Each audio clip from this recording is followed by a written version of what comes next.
Right, the dealership's just over there. I haven't seen the car yet, but I do have the brochure, and it looks jolly exciting. It's based on an Indian car called the Tata Indica, which is imported to Britain and then rebadged as a Rover. The engine started life in a Peugeot about 400 years ago, but of course it doesn't say any of that in here. It says it's stylish and exciting. Well, let's find out if it is, because here, in my tie, I've got a secret camera.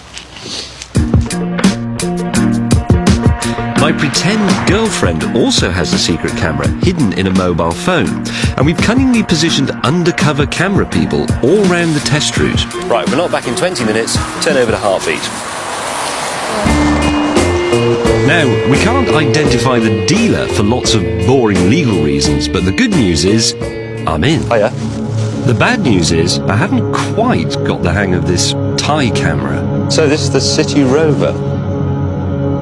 But then we got our act together, because we had a Top Gear road test to do, starting with interior accommodation.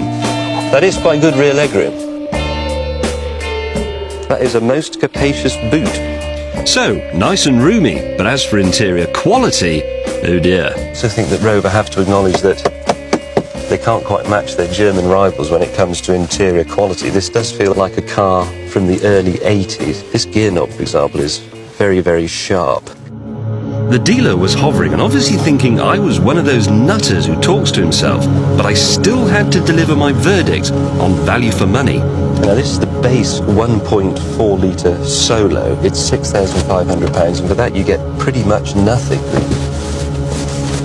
Manual, there's no central locking, there's only one airbag, and the radio comes with a cassette player, not a CD player. I have to say that the Daihatsu Charade, or the new Fiat Panda, is rather better equipped. Because I know the area quite well. I worked out a little route that's about 15-20 minutes. Is that okay? Now for the test drive, and the salesman insists on coming along in the back. Would he notice that I was talking in a bizarre road testing manner?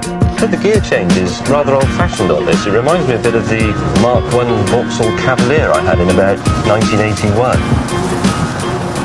To test the brakes, where better than a zebra crossing?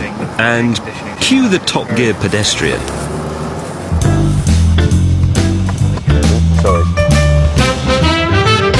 That's a brake test. They seem to work.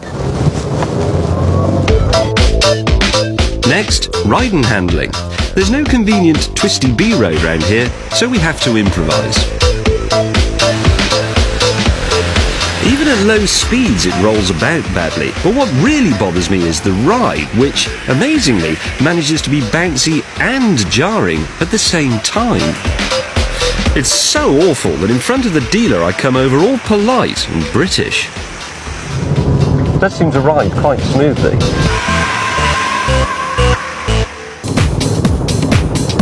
So, to sum up, the interior is low rent, the ride is poor, and you don't get a lot for your money. The only pluses are, it's big inside and the 84 horsepower engine does pull well. But Lord, is it noisy. Anyway, time for an ambitious finale. Will the salesman rumble our Top Gear comparison test as we bring on the Fiat Panda? Yeah, that's a Panda.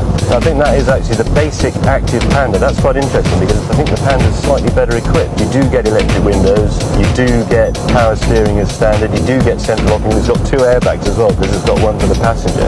And it's about £200 cheaper, £6,300. Right, by now he really does think I'm barking, so it's back to the dealership.